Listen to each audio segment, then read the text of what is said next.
La mort de Jean-Paul II a ébranlé le monde comme une pierre jetée dans des eaux calmes. Son héritage, indéniable, a laissé des marques profondes non seulement dans l'Église, mais aussi dans la vie de millions de fidèles qui le suivaient. Ses dernières paroles ont résonné comme un sermon silencieux, suscitant des réflexions sur la foi et la fragilité de la vie. En fermant les yeux pour la dernière fois, Jean-Paul II n'a pas seulement mis un terme à son parcours, mais a ouvert un nouveau chapitre pour l'Église, un moment d'introspection mondiale, où beaucoup se demandaient « Que signifiait réellement son départ ?» Ces derniers instants ont été partagés avec une multitude de jeunes chrétiens, qui, en prière, ont été témoins de la force spirituelle émanant de celui qui a tant inspiré de nouvelles générations. Ceux qui ont assisté à son dernier souffle ont ressenti le poids d'un leader qui, même dans le silence, prêchait un message d'espoir et d'abandon à la fois. Sur son lit de mort, il tenait la Bible comme s'il dirigeait encore un dévotionnel, comme si son adoration pour Jésus-Christ transcendait les limites physiques de son corps. Le monde s'est arrêté pour réfléchir à ses dernières paroles, souvent entourées de mystères et d'interprétations diverses. Et c'est précisément ce mystère qui nous pousse à nous interroger. Que voulait dire Jean-Paul II avec ces mots finaux? Peut-être sa message était encore une fois un appel à une spiritualité profonde, un dernier sermon pour que l'humanité tourne ses yeux vers l'Église, vers la foi et vers l'Évangile qu'il prêchait tant. Jean-Paul II a été un leader dont l'impact a transcendé les murs de l'Église catholique. Il a non seulement guidé la foi de millions de personnes, mais s'est aussi imposé comme une figure d'influence mondiale, reliant sa spiritualité à des enjeux qui allaient au-delà du christianisme. Son leadership était marqué par des discours puissants, tels un évangile vivant qu'il prêchait aux fidèles et au monde. Avec sa présence, Jean-Paul II a fait en sorte que le christianisme soit plus qu'une simple religion, mais un mouvement de transformation personnelle et sociale. Au sein de l'Église, il a renforcé la valeur de la prière et du louange comme piliers de la vie chrétienne. Ses sermons résonnaient dans les murs des cathédrales et dans les maisons de culte du monde entier, inspirant tant les jeunes que les adultes à redécouvrir le pouvoir de la foi. Pour les jeunes chrétiens, il était un exemple de dévotion et de leadership spirituel, encourageant toujours les études bibliques et une relation plus profonde avec Jésus-Christ. Son rôle était celui d'un pasteur qui ne guidait pas seulement le troupeau, mais marchait à ses côtés. Et il est allé au-delà. Jean-Paul II, tout au long de son pontificat, a apporté une vision d'humanité à la religion. Il a compris que la spiritualité, lorsqu'elle est appliquée au quotidien, a le pouvoir de changer des vies et des sociétés. Ses paroles de foi étaient entendues dans les pupitres, sur les autels, et même dans les cœurs de ceux qui luttaient avec leurs propres croyances. Cela nous amène à réfléchir. Comment son leadership continue-t-il de façonner la vie chrétienne et la spiritualité de millions de personnes? Les dernières paroles de Jean-Paul II ont également suscité une vague de spéculations sur les révélations qu'il a laissées. Pour beaucoup, la fin des temps est un thème enraciné dans la spiritualité et dans les études bibliques, rempli d'interprétations et de significations cachées. Le pape, toujours défenseur de la foi, semblait suggérer que l'humanité se trouvait à un moment critique de son parcours spirituel. Ces commentaires mystérieux ont éclairé ce qu'il voulait vraiment que les fidèles comprennent sur l'avenir. Les jeunes chrétiens, en particulier, se sont retrouvés attirés par ce mystère, alimentant des débats sur la manière dont la foi doit se préparer à ce qui est à venir. Les révélations qui ont émergé autour de ces dernières paroles n'étaient pas seulement au sujet de l'Apocalypse, mais un appel à la réflexion et à l'introspection. Que signifie cela pour la vie dévotionnelle et la prière quotidienne? Comment pouvons-nous nous préparer spirituellement à ce qui est à venir? Ces questions résonnent dans l'esprit de nombreux croyants, provoquant une recherche d'une connexion plus profonde avec Dieu. Jean-Paul II a incité l'Église à s'unir dans l'adoration et la foi, mettant en garde sur l'importance de la vigilance spirituelle. Il savait que l'incertitude de l'avenir pouvait être un lourd fardeau, mais aussi une opportunité de croissance personnelle. Ainsi, les mots qu'il a prononcés dans ces derniers instants nous invitent à réfléchir. Comment la spiritualité peut-elle nous guider et nous renforcer en période d'incertitude et d'anxiété? L'attentat dont Jean-Paul II a été victime en 1981 n'a pas été seulement un événement tragique, mais aussi un moment de profonde réflexion sur la foi et le pardon. Quand un homme a tenté de lui ôter la vie, Beaucoup se sont demandé comment le pape avait pu survivre à une telle expérience. Ce qui a suivi a été une histoire de résilience qui résonne avec les principes du christianisme, montrant que la foi peut véritablement être une ancre en période de crise. Après sa guérison miraculeuse, Jean-Paul II n'a pas seulement pardonné à son agresseur, mais il lui a également rendu visite en prison, démontrant ainsi que l'amour et la compassion surmontent la violence. Cet acte de pardon a été un puissant témoignage de sa spiritualité, illustrant la véritable essence du christianisme, la capacité d'aimer même ceux qui nous font du mal. Il est devenu un exemple pour les jeunes chrétiens et les fidèles de tous âges, enseignant que, même au milieu du chaos, la foi peut nous guider vers un chemin de guérison et de renouveau.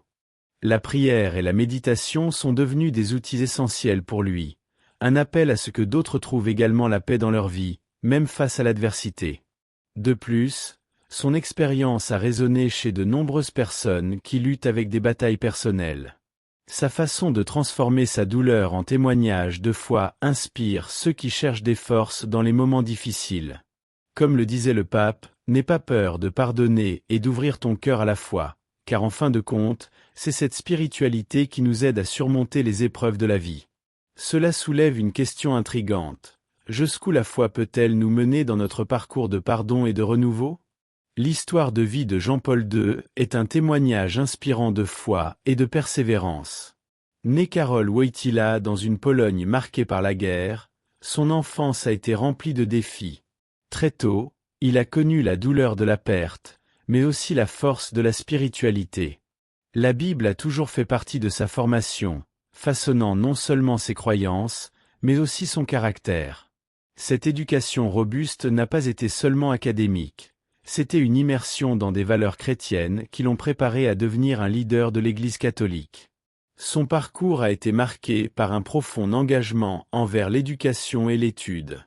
Pendant ces années de formation, il s'est plongé dans les études bibliques et théologiques, cherchant à comprendre la relation entre la foi et la vie quotidienne.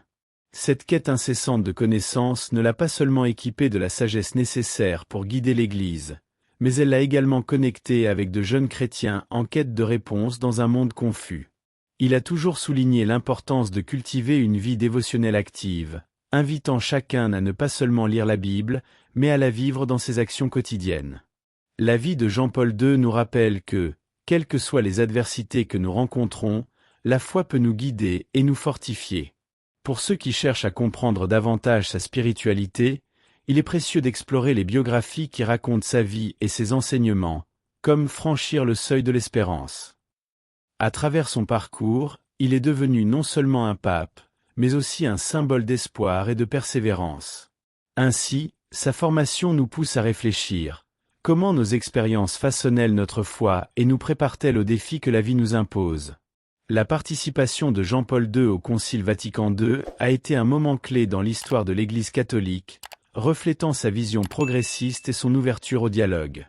En tant que jeune évêque, il a été une voix active dans les discussions cruciales qui ont façonné l'Église moderne. Pendant le Concile, des questions sur la relation de l'Église avec le monde contemporain, le rôle des laïcs et l'importance de l'écuménisme ont été débattus. À travers ses discours inspirants, il a souligné la nécessité d'une Église plus accessible et engagée, en phase avec les réalités de la vie des fidèles. Cet esprit innovant se reflète dans la manière dont Jean-Paul II se liait aux jeunes chrétiens, les encourageant à participer activement à la vie de l'Église. Il croyait fermement que la spiritualité ne devait pas être une pratique isolée, mais un appel à l'action et au service. Le pape parlait souvent de l'importance d'un culte vibrant et authentique, où l'adoration de Jésus-Christ se manifestait par des actions concrètes d'amour envers les autres. Ainsi, il a non seulement redéfini la manière dont l'Église se percevait, mais il a également encouragé les fidèles à devenir des agents de changement dans le monde. Jean-Paul II a laissé un héritage durable, inspirant des générations à embrasser la foi de manière audacieuse et à vivre pleinement l'Évangile. Son exemple nous invite à nous interroger sur la façon dont nous pouvons, nous aussi, être des acteurs actifs de la transformation que nous souhaitons voir dans la société. Comment pouvons-nous intégrer la foi dans notre quotidien, contribuant ainsi à une Église plus inclusive et aimante? Les réflexions qui émergent de cet héritage nous amènent à penser à notre propre responsabilité dans la construction d'un monde meilleur. L'engagement de Jean-Paul II en faveur des droits de l'homme a transcendé les frontières de l'Église et a eu un impact mondial significatif. Il a été un défenseur inflexible de la dignité humaine, promouvant la paix et la justice dans un monde souvent marqué par l'inégalité et la souffrance. Lors de ses voyages apostoliques, le pape a abordé des questions sociales, dénonçant l'oppression et la violence, tout en soulignant que la véritable spiritualité doit se manifester dans la défense des marginalisés. Cet engagement était une extension de sa foi, reflétant l'essence du christianisme en action. De plus, Jean-Paul II n'a pas hésité à se positionner contre les régimes autoritaires et les injustices sociales, défendant la liberté religieuse et les droits des minorités. Sa visite en Pologne en 1979, par exemple, a été un point crucial qui a contribué à galvaniser le mouvement Solidarité, inspirant une lutte pacifique pour la liberté. Il croyait que la foi et l'action sociale devaient aller de pair, et sa vie en a été un témoignage. Cette connexion entre spiritualité et justice sociale continue d'inspirer de jeunes chrétiens à devenir des défenseurs des droits humains, cherchant des moyens d'appliquer les principes bibliques d'amour et de compassion dans leur communauté. Ainsi, son influence sur les droits humains nous invite à réfléchir. Comment pouvons-nous être des porteurs de ce message d'amour et de justice dans notre propre contexte ? Quelles actions pouvons-nous entreprendre pour défendre les moins favorisés et promouvoir un monde plus juste ? L'héritage de Jean-Paul II nous défie à ne pas seulement prier et louer, mais aussi à agir, faisant la différence dans la vie des personnes qui nous entourent. Les défis de santé auxquels Jean-Paul II a fait face à partir des années 1990 ont marqué une phase douloureuse et significative de sa vie, que beaucoup considèrent comme un témoignage de la force de la foi. Le diagnostic de Parkinson a non seulement affecté sa mobilité, mais l'a également amené à réfléchir sur la signification de la souffrance et de l'acceptation. Malgré les limitations physiques, le pape a continué à diriger avec un esprit indomptable, inspirant des milliers de jeunes chrétiens à trouver de la force dans la vulnérabilité. Sa manière de faire face à la douleur est devenue un exemple de la façon dont la spiritualité peut servir d'encre en temps de crise. Au cours de ces dernières semaines, le pape Jean-Paul II est resté en prière, démontrant un profond engagement envers sa foi. Il écrivait des lettres contenant des réflexions et des bénédictions, même alors que son corps s'affaiblissait. Ce moment de sa vie révèle un aspect puissant de la spiritualité chrétienne, la capacité de se connecter avec Dieu même dans les heures les plus sombres. Les messages d'espoir qu'il transmettait dans ses sermons sont devenus encore plus marquants, encourageant les fidèles à rester fermes dans leur dévotion, peu importe les adversités auxquelles ils faisaient face. Le déclin de la santé du pape nous amène à réfléchir sur ce que signifie vraiment vivre la foi en temps de difficulté. Comment pouvons-nous apprendre de son expérience et appliquer ses principes dans notre propre vie ? Pouvons-nous trouver de la force dans les moments de douleur, en utilisant la prière et la spiritualité comme outil de résistance ? Les réflexions de Jean-Paul II nous défient à ne pas seulement accepter les défis, mais à les voir comme des opportunités de croître en foi et en adoration. Dans les derniers jours de Jean-Paul II, le monde s'est uni dans un silence respectueux, alors que le pape se préparait pour sa transition finale. Sa santé se détériorait rapidement, mais même dans ce moment délicat, sa foi demeurait inébranlable. Les yeux du monde étaient rivés sur lui, et les fidèles envoyaient des prières dans une adoration fervente, espérant que la force de l'Esprit Saint l'enveloppât. L'image de lui, en prière, est devenue un puissant symbole de dévotion, reflétant une vie dédiée à Jésus-Christ et au service de l'Église. Avant de décéder, Jean-Paul II a continué à écrire des lettres énigmatiques, pleines de réflexions et de conseils spirituels. Ces messages n'étaient pas seulement des mots, ils étaient des trésors dévotionnels qui encourageaient les jeunes chrétiens à approfondir leur relation avec Dieu. Il soulignait l'importance de la prière et de l'étude biblique, renforçant que ces éléments sont fondamentaux pour la vie spirituelle. Les témoignages de foi qui ont émergé après sa mort montrent comment ses mots et ses actions continuent d'écho dans les communautés du monde entier. La mort de Jean-Paul II a suscité une vague de réactions émotionnelles et de réflexions profondes sur le sens de la vie et de la mort. Comment pouvons-nous honorer son héritage dans notre propre parcours spirituel ? La façon dont il a affronté la mort nous enseigne que la foi est un puissant instrument qui peut nous soutenir jusqu'aux moments les plus difficiles. En temps de perte, nous pouvons chercher du réconfort dans la prière et l'adoration, permettant à la spiritualité de nous guider, tout comme le pape l'a fait dans ces derniers jours. La foi, souvent, se présente comme une ancre au milieu des tempêtes de la vie. Dans les moments de crise, quand tout semble s'effondrer, elle devient une source d'espoir et de force. Les histoires de personnes ayant surmonté des défis monumentaux grâce à leur spiritualité sont des témoignages vivants de la manière dont la confiance en Dieu peut transformer des situations adverses en opportunités de croissance. Les jeunes chrétiens, par exemple, peuvent puiser leur inspiration dans des récits de résilience, tels que celui de quelqu'un qui, après avoir perdu un être cher, a redécouvert la foi à travers la prière et la communauté de l'Église. Beaucoup se demandent comment cultiver cette foi dans les moments difficiles. Une approche efficace est la pratique d'un dévotionnel quotidien, qui non seulement favorise la réflexion personnelle, mais renforce aussi le lien avec la Bible.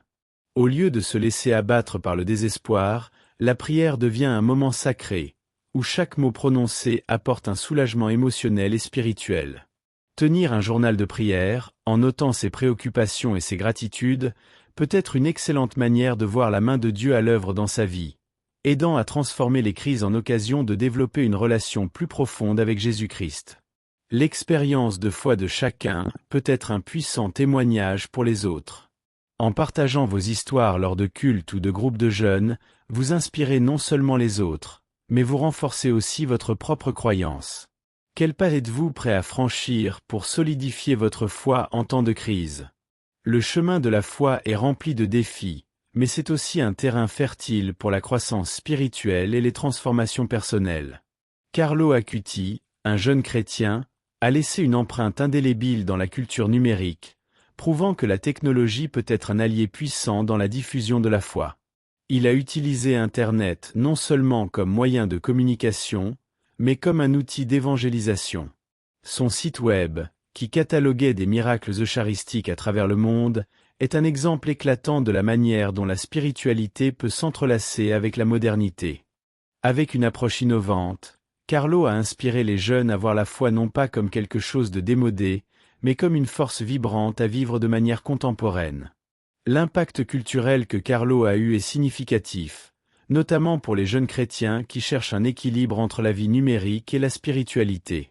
Il a démontré que les réseaux sociaux peuvent être utilisés pour promouvoir la louange et l'adoration, encourageant une nouvelle génération à partager ses témoignages de foi en ligne. Dans un monde rempli de distractions, comment pouvez-vous tirer parti de la technologie pour vous connecter plus profondément à votre spiritualité ? Un bon début pourrait être de suivre des comptes d'inspiration chrétienne et de participer à des groupes de discussion qui favorisent l'étude de la Bible. De plus, Carlo Acuti nous enseigne l'importance d'être un exemple dans tous les aspects de la vie, y compris le numérique. Que diriez-vous de commencer un projet d'évangélisation en ligne ? Cela pourrait être un blog, une chaîne YouTube ou même un groupe d'études bibliques virtuelles. En faisant cela, vous non seulement honorez l'héritage de Carlo, mais vous inspirez aussi les autres à rechercher une vie plus proche de Dieu, en utilisant les outils du monde moderne. L'idée selon laquelle foi et science sont opposées est un mythe qui perdure depuis des siècles. De nombreux scientifiques à travers le monde ont montré qu'il est possible d'harmoniser la spiritualité avec les principes scientifiques, prouvant que les deux domaines peuvent coexister de manière complémentaire. Par exemple, de grandes figures de la science, comme Albert Einstein et Francis Collins, ont exprimé leur foi tout en faisant des découvertes qui ont façonné notre compréhension de l'univers. L'idée que la science peut démystifier et même renforcer la foi est une voie que de nombreux jeunes chrétiens commencent à explorer. Un excellent exemple de cela est la recherche dans des domaines comme la biologie et la cosmologie, où de nombreux scientifiques découvrent des merveilles qui évoquent un profond sentiment d'admiration et de respect pour la création. Les études sur la complexité de la vie et la beauté du cosmos suscitent souvent des interrogations sur le sens et l'origine, invitant à réfléchir sur la main de Dieu dans tout cela. Pour ceux qui se sentent déchirés entre leur croyance et la science, lire des œuvres qui traitent de la relation entre les deux, comme le grand projet de Stephen Hawking et Leonard Mlodinow, peut être un moyen efficace de comprendre qu'il n'y a pas de contradiction entre la foi et la quête de connaissance. Si vous vous interrogez sur la manière dont la science peut coexister avec vos croyances spirituelles, envisagez de participer à des débats et à des forums qui discutent de ces questions. N'ayez pas peur de poser des questions. La curiosité est une part fondamentale de la foi et de l'apprentissage. La clé est de comprendre que, dans de nombreux cas, la recherche de la vérité scientifique peut nous mener à une appréciation plus profonde de ce que signifie être chrétien. La science ne doit pas être perçue comme une menace pour la foi, mais plutôt comme une occasion d'engager un dialogue riche et productif sur la compréhension de notre monde. Les miracles jouent un rôle significatif dans la vie des croyants, agissant souvent comme des catalyseurs pour une foi plus profonde et plus solide. Les récits de guérison inexplicables et d'interventions divines sont fréquemment partagés lors des cultes et des études bibliques, offrant des témoignages de foi qui inspirent et renouvellent l'espoir. L'histoire de Carlo Acuti, qui est devenu un exemple contemporain de foi active, illustre comment la croyance en miracles peut impacter non seulement l'individu, mais aussi la communauté qui l'entoure. Pour beaucoup, ces expériences servent de puissants rappels que la présence de Dieu peut se manifester de manière concrète. Cependant, la perception des miracles requiert un discernement spirituel. Il est important que les croyants n'acceptent pas simplement les récits miraculeux sans questionner, mais qu'ils réfléchissent également à la signification et au message qu'ils véhiculent. Lorsqu'un miracle se produit, cela peut être l'occasion d'approfondir sa connexion avec Dieu, incitant à la prière et à l'adoration. De plus, il est essentiel que la communauté se réunisse pour reconnaître et célébrer ces événements, car la louange collective renforce la foi de chacun. Que diriez-vous de participer à un culte d'adoration ou à un groupe de louanges qui partage des histoires de miracles et d'interventions divines? Pour ceux qui souhaitent cultiver une attitude d'attente face aux miracles dans leur vie, il peut être bénéfique de tenir un journal de prière, en notant non seulement les demandes, mais aussi les réponses reçues. Cette pratique peut les aider à percevoir les petites interventions qui passent souvent inaperçues. En développant un regard attentif, vous pouvez non seulement accroître votre foi, mais aussi devenir un témoignage vivant de l'action divine dans votre quotidien, inspirant les autres à rechercher leur propre connexion spirituelle.